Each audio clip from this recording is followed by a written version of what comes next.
നമസ്കാരം, ഞാൻ കിളിയൂർ അജിത്ത്. കിളിയൂർ ടാക്കീസിലേക്ക് എല്ലാ പ്രേക്ഷകർക്കും സ്വാഗതം. ദേശചരിത്രം എന്ന പങ്ക്തിയിൽ ഇന്ന് ഞാൻ അവതരിപ്പിക്കുന്നത് പഴവങ്ങാടി എന്ന പ്രദേശത്തെക്കുറിച്ചാണ്. തിരുവനന്തപുരം പട്ടണത്തിലെ ഒരു പ്രധാന സ്ഥലമാണ് പഴവങ്ങാടി. കേരളത്തിലെ പ്രശസ്തമായ മഹാഗണപതി ക്ഷേത്രം ഇവിടെ സ്ഥിതി ചെയ്യുന്നു.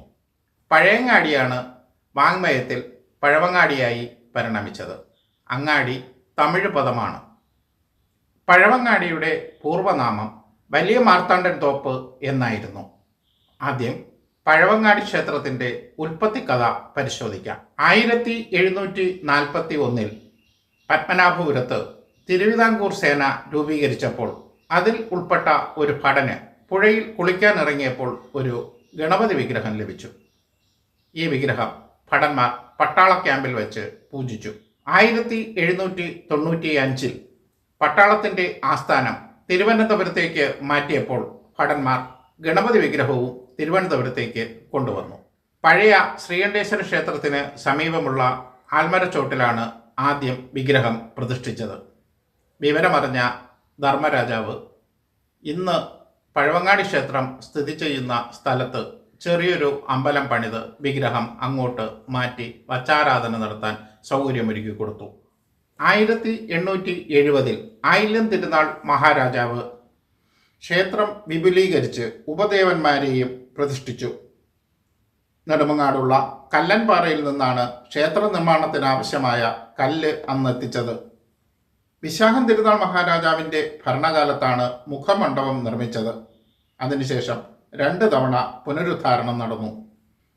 നാട്ടുപട്ടാളത്തിൻ്റെ ഉടമസ്ഥതയിലായിരുന്ന ക്ഷേത്രം ഇപ്പോൾ ഇന്ത്യൻ കരസേനയുടെ പാങ്ങോട് ക്യാമ്പിൻ്റെ അധീനതയിലാണ്. വലതുകാൽ മടക്കിയിരിക്കുന്ന അത്യപൂർവ വിഗ്രഹമാണ് ഇവിടുത്തെ പ്രതിഷ്ഠ.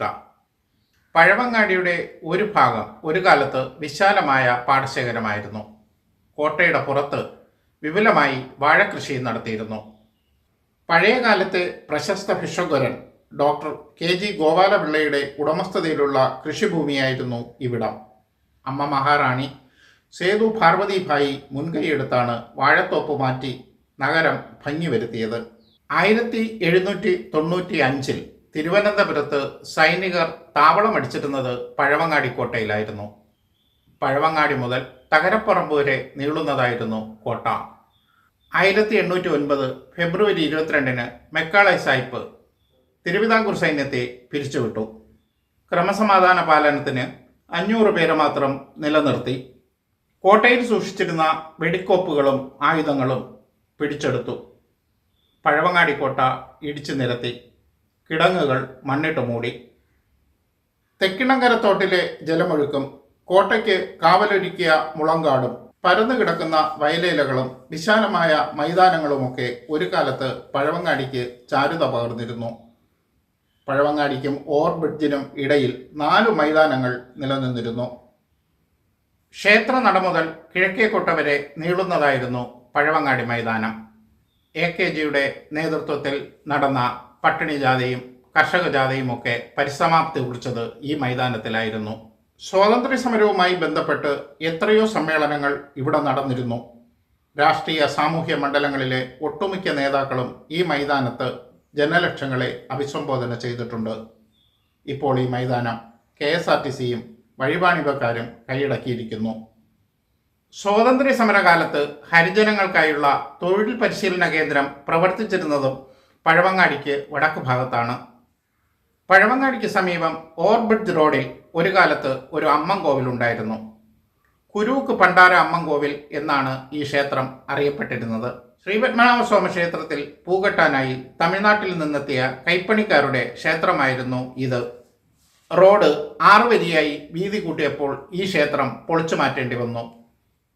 പഴവങ്ങാടി ക്ഷേത്രത്തിൻ്റെ എതിർദിശയിൽ പുത്തരിക്കണ്ടത്തിൻ്റെ അതിര് ചേർന്ന് കിഴക്ക് നിന്ന് പടിഞ്ഞാറേക്കൊഴുകി വടക്ക് തിരിഞ്ഞു പോകുന്ന ഒരു പുഴയുണ്ടായിരുന്നു. വെള്ളയമ്പലത്തെ നക്ഷത്ര ബംഗ്ലാവിന് സമീപമായിരുന്നു ഇതിൻ്റെ ഉത്ഭവസ്ഥാനം. ഒരു കാലത്ത് ദക്ഷിണഗംഗ എന്ന് വിശേഷിപ്പിക്കപ്പെട്ടിരുന്ന പുഴ ഇന്ന് ആ പുഴ പട്ടണത്തിൻ്റെ വിഴുപ്പ് പേറുന്നു. വിഴുപ്പെന്ന് പറഞ്ഞാലും പോരാ, ദുർഗന്ധം വമിക്കുന്ന അഴുക്കുചാലായി മാറിയിരിക്കുന്നു. ദക്ഷിണഗംഗയെ മാപ്പ്. മറ്റൊരു ദേശചരിത്രവുമായി വീണ്ടും കാണാം. നന്ദി, നമസ്കാരം.